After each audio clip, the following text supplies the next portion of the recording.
자, 오늘 함께 나눌 하나님의 말씀은 창세기 1장 1절부터 5절 말씀입니다.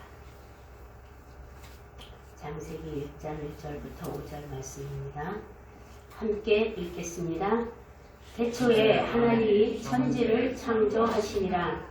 땅이 혼돈하고 공허하며 흑암이 깊음 위에 있고 하나님의 영은 수면 위에 운행하시니라. 하나님이 이르시되 빛이 있으라 하시니 빛이 있었고 빛이 하나님이 보시기에 좋았더라. 하나님이 빛과 어둠을 나누사 하나님이 빛을 낮이라 부르시고 어둠을 밤이라 부르시니라. 저녁이 되고 아침이 되니 이는 첫째 날이니라. 아멘. 지난주에 말씀드린 대로 오늘부터 좀 전에 우리가 하나님 앞에 드린 사도신경 신앙 고백이 우리가 어떤 마음으로 하나님 앞에 무엇을 신앙으로 고백해야 하는지 이것을 오늘부터 하나씩 나눈다고 했습니다. 오늘이 그 첫 시간인데 사도신경으로 우리의 신앙을 하나님께 고백하겠습니다. 제가 그렇게 안내를 했습니다. 이 사도신경은 모든 그리스도인이 하나님 앞에 고백해야 할 또는 그 하나님을 믿어야 할 내용이 무엇인지를 요약해주고 있습니다. 그러니까 사도신경은 기독교 신앙의 가장 근본적인 신앙의 고백, 선언이라고 할 수 있습니다. 이 사도신경은 성경, 신구약 성경 전체를 관통하는 내용들을 함축하고 있습니다.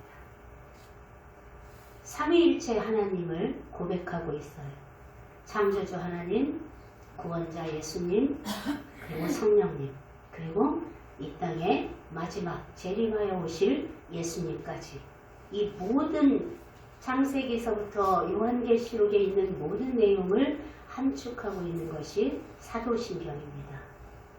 이 사도신경이 만들어진 것은 계기는 오순절 마가의 다락방에 성령님이 임하신 이후 제자들 안에 성령님이 내주하시면서 이 제자들에게 지혜와 지식의 문이 열렸어요. 성령님이 열어주셨어요.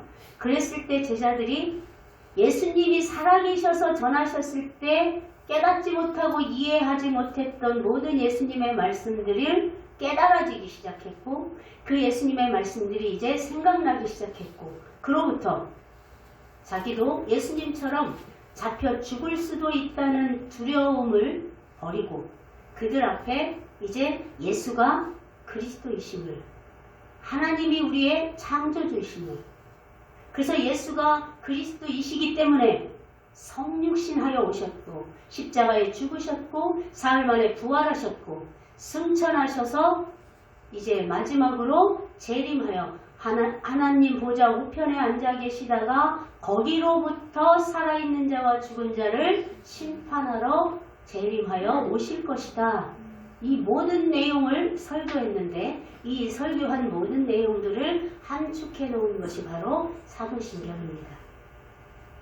이 사도신경을 초대교회 2세기경에 만들어졌는데 그때 이 사도신경을 이렇게 정립할 수밖에 없었던 이유가 있습니다. 목적이 있습니다. 첫째는 이 사도신경이 예수 그리스도를 믿는다는 하나님을 믿는다는 모든 사람들은 다 하나님의 백성이라는 통일성이 있어야 되고 그럴 거라면 같은 신앙의 고백이 필요한 거 아니겠어요? 어떤 교회에서는 하나님은 믿는데 예수님은 못 믿겠어. 어떤 교회에서는 나는 예수까지는 믿겠는데 성령을 못 믿겠어. 이러면 이건 하나님의 공동체가 아니잖아요. 그렇기 때문에 모든 하나님의 공동체는 하나됨을 이루고 신앙의 일치를 이루어야겠다. 그래서 제자들로부터 그 이후 또 교도들로부터 이런 신앙의 고백이 성경 전체를 요약하여 만들어지게 되었습니다. 또 하나는 그 당시 2세기경 예수님 당시에서부터 2세기경 이때는 이단들이 특히 영지주의와 아리우스주의라는 이 이단들이 이 헬라 문화에 익숙한 이 이단들이 너무 득세하던 때였습니다. 그래서 그들이 이단이라는 것을 분별할 수 있는 기준이 필요했어요.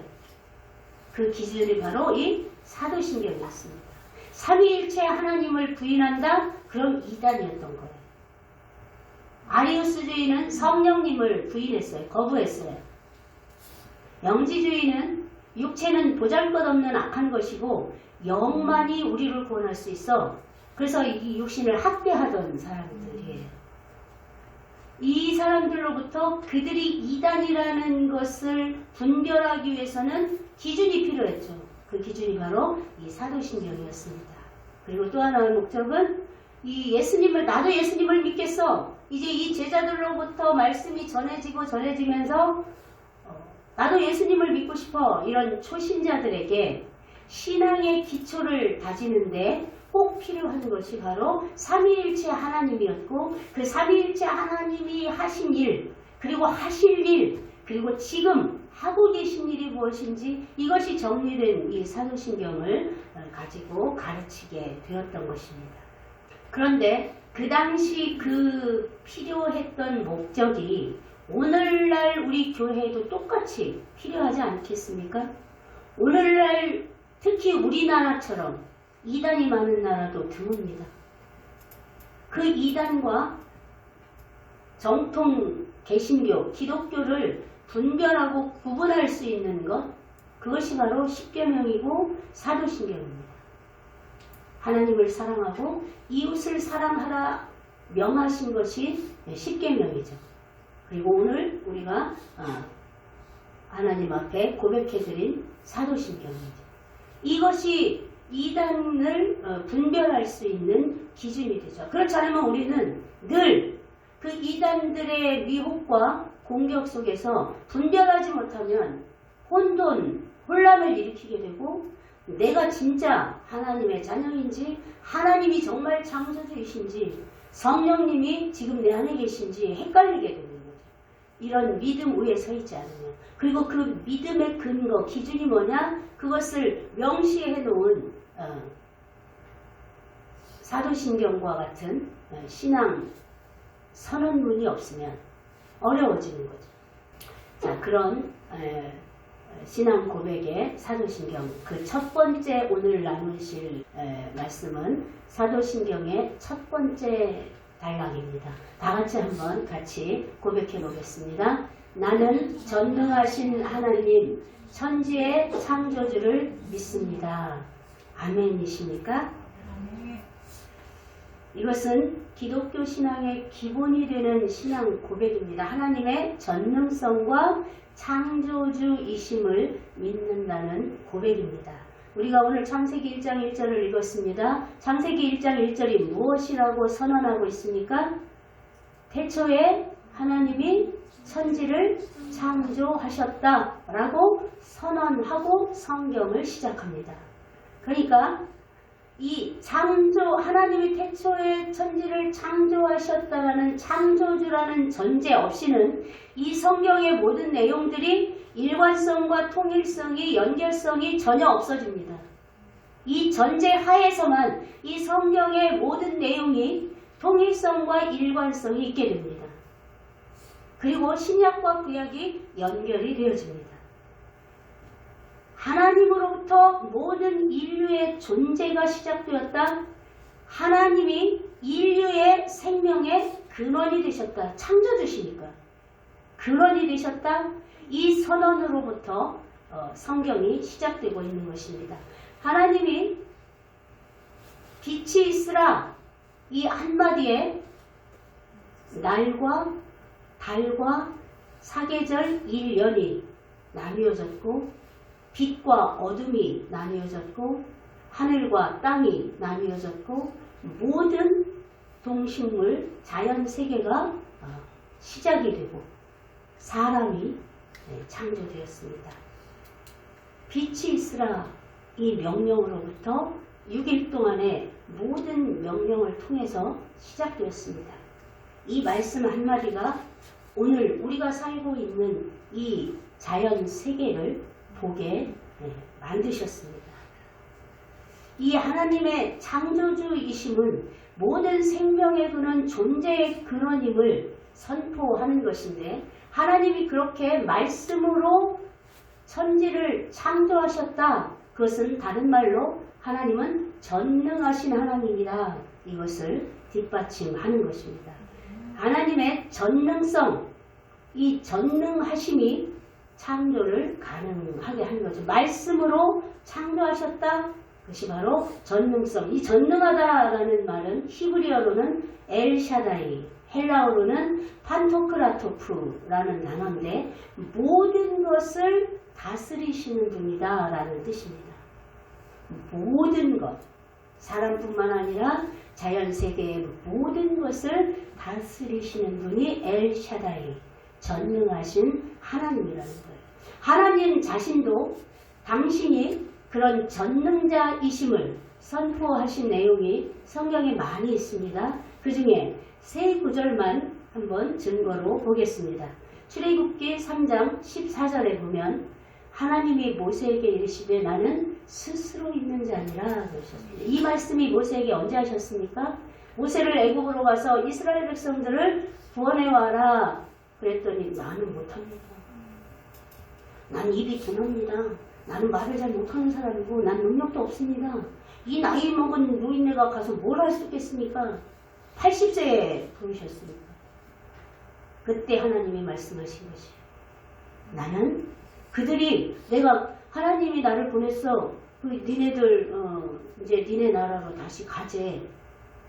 그러면 그들이 하나님이 누군데 그럼 나 뭐라고 해야 돼요? 나는 스스로 있는 자니라.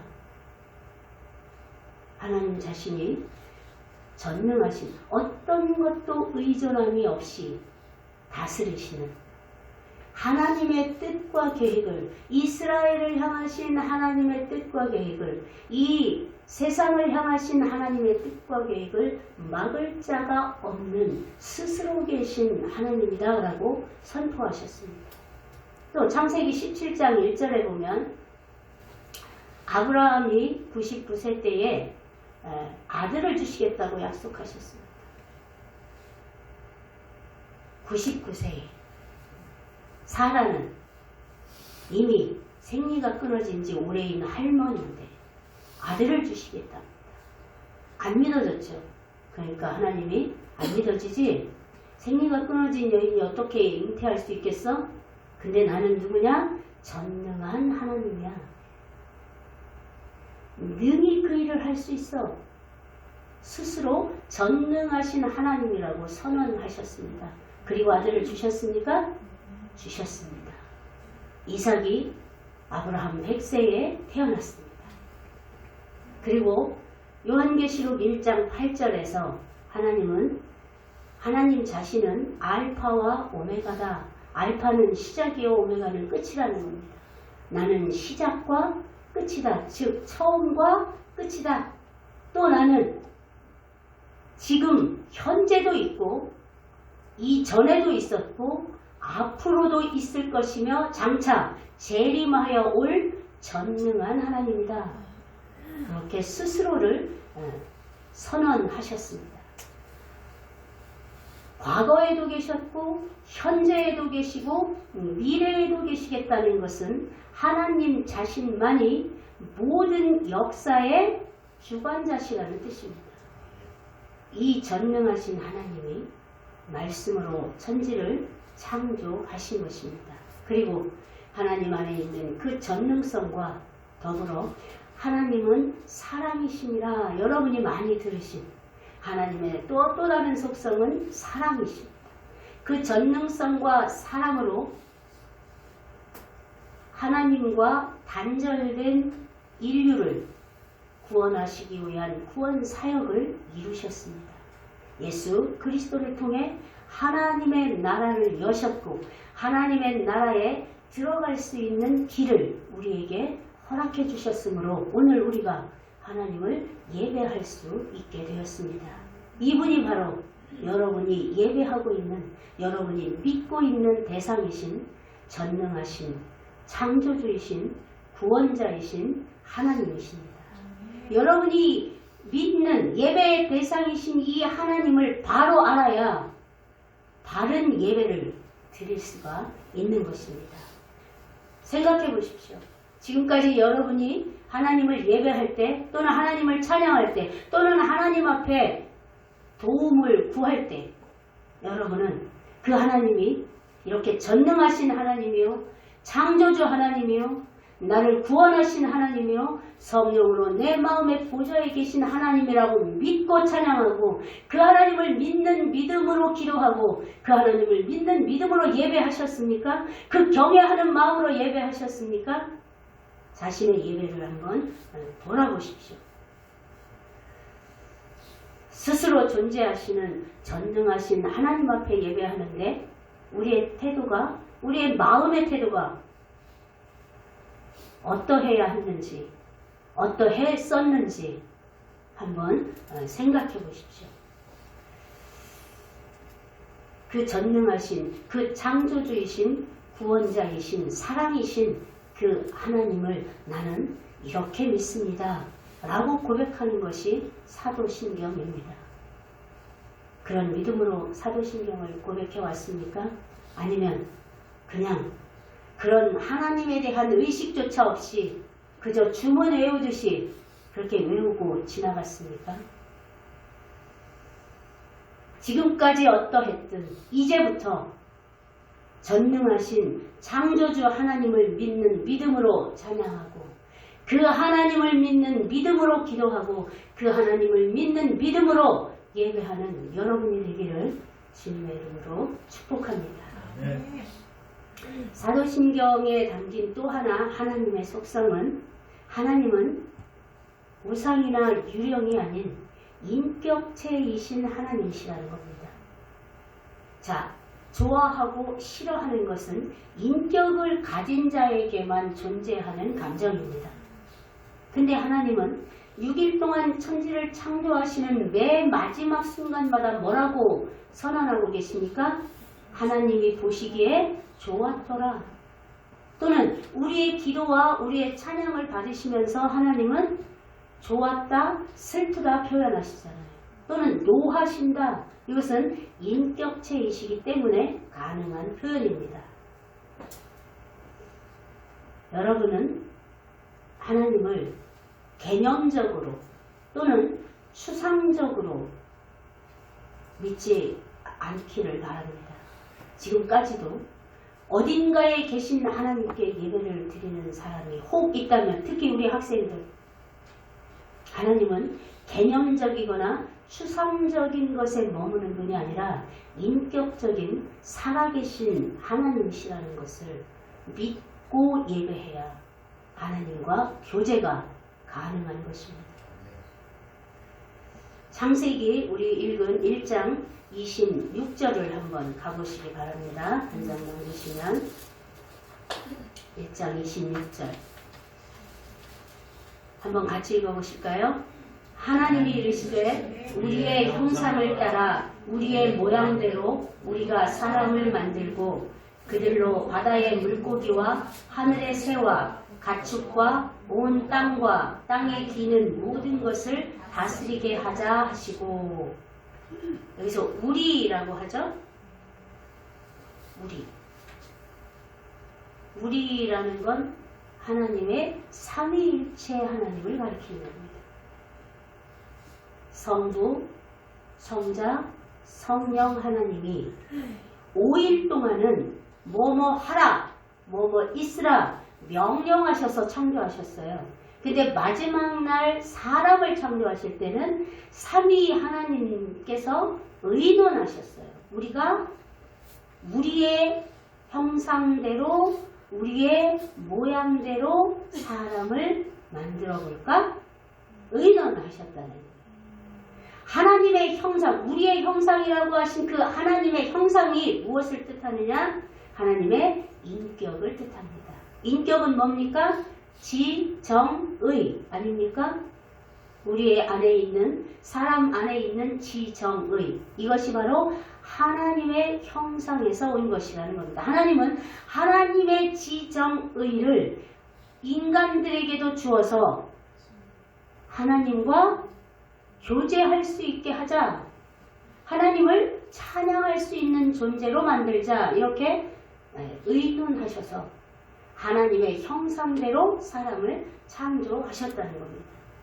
인격적인 존재로 창조하신 이유, 인간에게 찬양을 받으시기 위해서, 또 우리와 교제하시기 위해서입니다. 동식물과 하나님을 교제하겠어요? 우리가 인격을 가진 우리가 동식물과 교제합니까? 아무리 강아지가 이쁘다고 해도 강아지와 인격적인 교제를 나누십니까? 그렇지 않잖아요.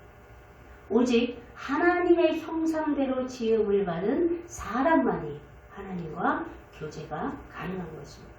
하나님의 인격체라는 건 우리가 내게 당한 슬픔을 하나님 앞에 고백하여 공유할 때 하나님은 위로하시는 하나님이라는 거예요. 한번 이사야서 66장 13절을 같이 보십니다. 어머니가 자식을 위로함 같이 내가 너희를 위로할 것인즉 너희가 예루살렘에서 위로를 받을 거다. 이 말씀은 언제 주신 말씀이냐면 이사야를 통해서 이사야 66장이면 이사야 끝장이에요. 마지막 장. 이사야를 통해서 너희가 하나님의 뜻을 저버린 결과 너희는 바벨론의 포로로 끌려가서 70년을 머물게 될 거야. 근데 그게 너희의 끝이 아니야. 나는 인애가 풍성하고 자비가 풍성한 하나님인지라 너희를 그렇게 끝까지 버려두지 않고 다시 예루살렘으로 돌아오게 할 거야. 너희를 예루살렘으로 부를 거야. 위로하시는 거야. 징계도 하시지만 위로도 하시는 하나님. 위로는 인격을 가진 존재가 아니고는 위로할 수 있는 존재가 없습니다. 또 우리가 두려워할 때 하나님은 그 두려워하는 우리에게 격려하시는 하나님이십니다. 여호수아 1장 9절을 보세요. 강하고 담대하라. 두려워하지 말며 놀라지 말라. 네가 어디로 가든지 네 하나님인 여호와 내가 너와 함께 할 거야. 나는 누구야? 스스로 있는 자요 전능한 하나님 아니냐? 너 모세에게 내가 함께하여 행한 모든 일을 봤지? 걱정하지 마. 두려워하지 마. 모세가 행한 모든 일을 내가 너도 행하게 하여 가나안을 정복하게 도와줄 거야. 내가 너와 함께 있을 거야. 모세와 함께 있은 것처럼 그렇게 지금 여호수아를 격려하시는 겁니다. 이렇듯 인격체이 시기에 하나님은 우리와 공감하시는 하나님이시랍니다. 우리와 공감하시는 또 대표적인 신약의 예를 보자면 나사로가 죽어서 마리아와 마르다가 예수님께 쫓아와서 우리 오빠가 벌써 죽었어요. 예수님이 빨리 오셨으면 우리 오빠가 안 죽었을 텐데요. 그래서 그들이 올 때 예수님이 어떻게 하셨어요? 함께 우셨다고 했어요. 공감하시는 하나님, 인격체이시기 때문에. 또 하나는 우리가 우리의 자아, 예수님의 성품으로부터 이미 죄로부터 오염되어 멀어져 버린 우리의 자아를 하나님 앞에 날마다 드릴 때 깨끗게 하시고 거룩해 하시고 돌이키시는 하나님의 근거는 그분이 인격을 가지신 분이시기 때문에 그렇다는 거예요. 다만 그분은 영이시고 우리는 육신을 입었다는 차이가 있고 그분은 완전히 거룩하신 완전히 깨끗하신 분이시고 무한하신 능력을 가지신 분이요 우리는 유한한 존재라는 사실. 인격만 하나님의 형상으로 지음을 받았을 때 그 인격조차 이제 우리는 죄로 오염된 인격을 가져서 하나님과 멀어져 있었을 뿐이라는 거예요. 그것을 예수 그리스도를 통해서 하나 되게 하는 길을 여셨다는 거예요. 자, 우리가 예배하는 하나님은 이토록 전능하시고 창조주이시며 또한 인격을 가지신 하나님이시라는 거예요. 그렇기 때문에 우리의 예배를 기뻐 받으신다. 내가 너로 인하여 기쁨을 이기지 못한다. 스가랴서에 그렇게 말씀하시잖아요.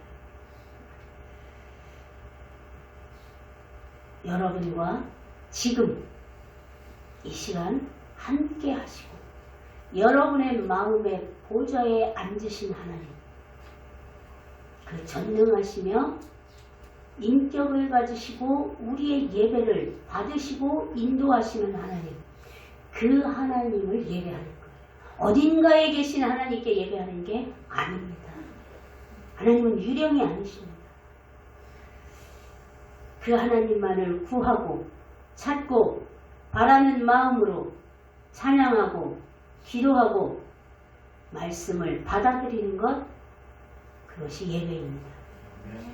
우리가 찬양과 경배를 영어로 뭐라고 합니까? 워십이라고 합니다. 예배를 뭐라고 합니까? 워십이라고 합니다. 그러니까 찬양 자체가 예배예요. 예전에 잘못 가르쳐서 준비 찬양으로 예배를 준비하겠습니다. 잘못된 말이에요. 그러니까 무슨 전례가 생겼느냐? 찬양 끝나기 전까지만 가면 돼. 이런 나쁜, 바르지 않은 예배의 자세가 생긴 거예요. 그렇지 않습니다. 찬양 자체가 워십입니다. 예배입니다.